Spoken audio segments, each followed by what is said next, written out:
Well, hello everyone, and welcome back to the Minecraft Challenge Survival World.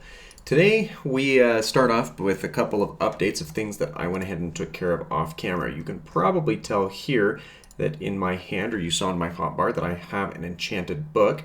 And if we have a closer look at that, you'll see that it is indeed a mending book. And that's because since we've been to the end, we have taken care of that no villages and villagers clause that we had. And so not only have I acquired a mending book, but I have also gone ahead and applied mending to all of my armor as well as my tools. And let's just take a tour over to the village I did that at to talk a little bit about that process. Now, one thing that I am a little bit upset about is I did end up misplacing my fortune pick. And that's actually the whole reason that I even have this spare book in my hand to begin with, is because I know I had a pick that I was using fortune on, but I don't know where it ended up.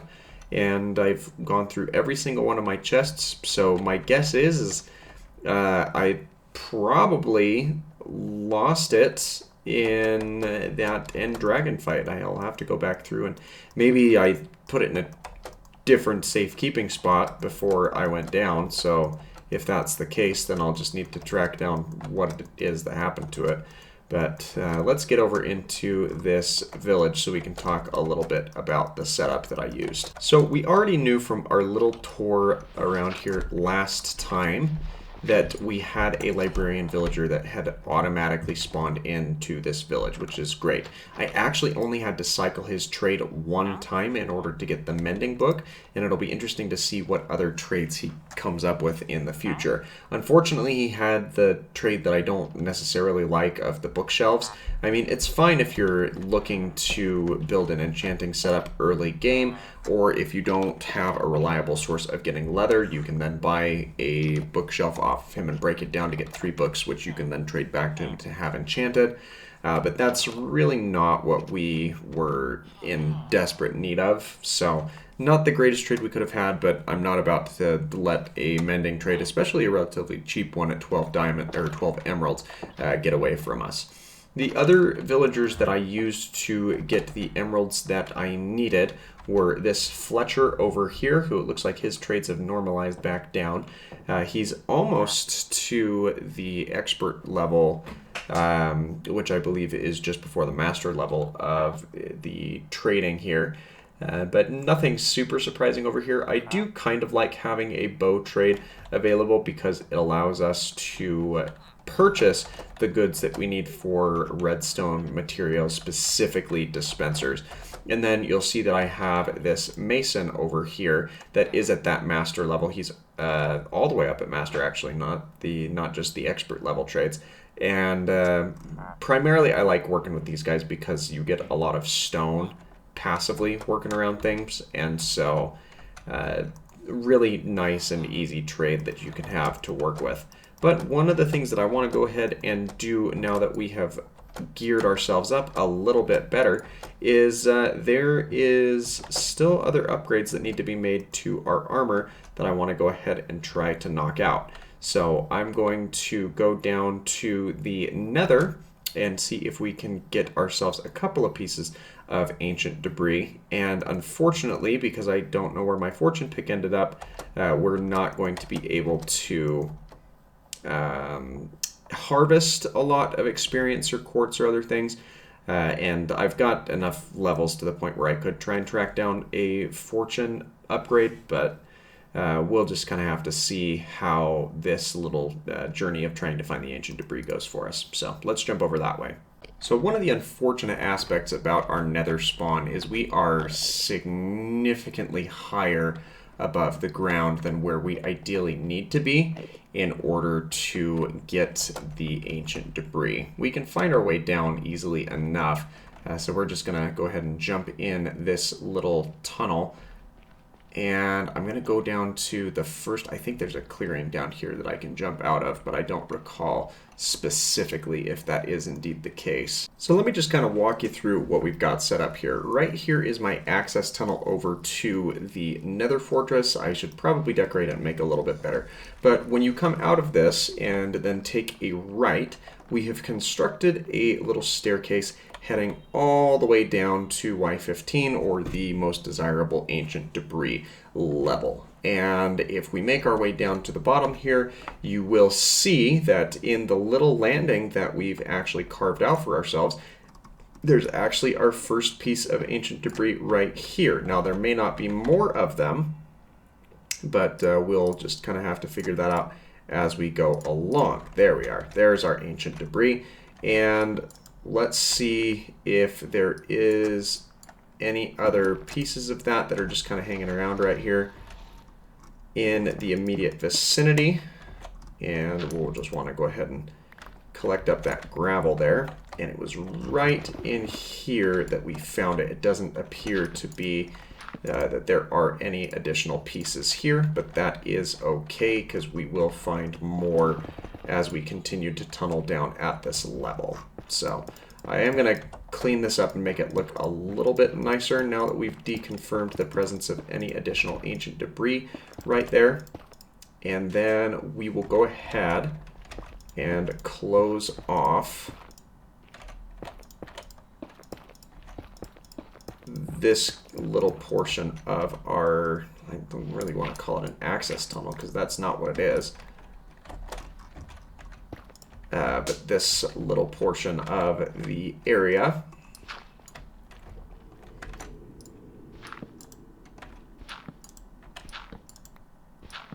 And we'll decorate up this little portion of the wall here as well, just to make sure that everything remains decently uniform. And yes, there will be some more accurate decoration that happens down here at a later point in time. But for now, that's going to do decently well for us. So we're going to go ahead and turn on our chunk borders.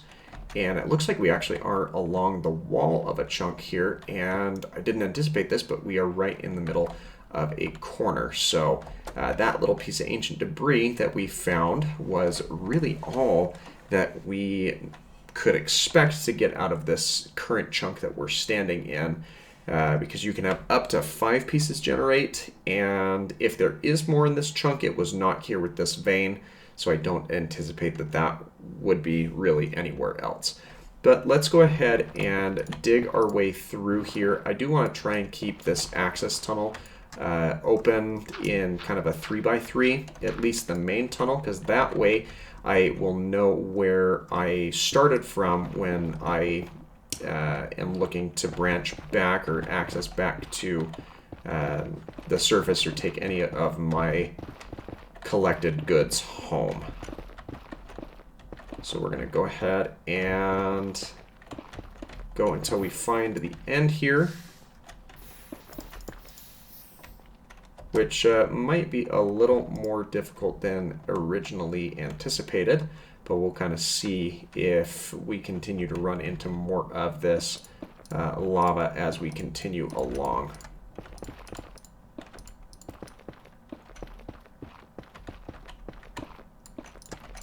Okay, there we are. We're out into this next little chunk here. So what I honestly think is kind of a good plan, or at least way of thinking, is because of how we know that ancient debris generates, we're going to want to be somewhat strategic about how we go about things. So let's see how many blocks. Let's run a test right here on the other side of this chunk. So if we go 1, 2, 3, 4, 5, 5 is as far down as we can reach with our pick. And that's good information to know. So let's go ahead and fill this back in. And so we know that we can see through here the 1, 2, 3, 4, and 5. So if we mark a tunnel right here and kind of start digging out in this general direction, then we'll be able to see the good 5 blocks in and out of this chunk to determine if there is anything beneficial here. And I don't necessarily need to do it in terms of the chunk border there at the end, but it will kind of help us with regulating things. So let's go ahead and butt right up against here, and then we'll just kind of dig our way around. And where most of this is netherrack, and we've got efficiency 5 on this particular pick, we should be able to instant mine through it really well. And we didn't find anything there, unfortunately, but we'll continue to look as we continue to go around here. And if you haven't figured it out already, we're going to rinse and repeat that same strategy over here, using the same assumption that we can dig a certain amount out and see far enough down this chunk to determine if there's anything worth our time. Now, it doesn't generate in gravel or any gravel pit areas that are naturally generated, so if you run into stuff like that, you won't want to waste your time with it. It also does not generate in blackstone, so any of this blackstone that we're currently digging through is not going to be a place that we can find it. I wouldn't mind getting some more of this blackstone for building purposes, though. So what I may end up doing is jumping in here, if I can get up, to collect a little bit more of what I've knocked out already. And then I have a little bit of a blackstone quarry that I can come back to if I want more of it for a building material or other resource there. So we'll just kind of continue on this general trajectory to see if we can get anything beneficial out of it. So we now come to the next little bit of this mining process that we need to talk about, and that's basalt.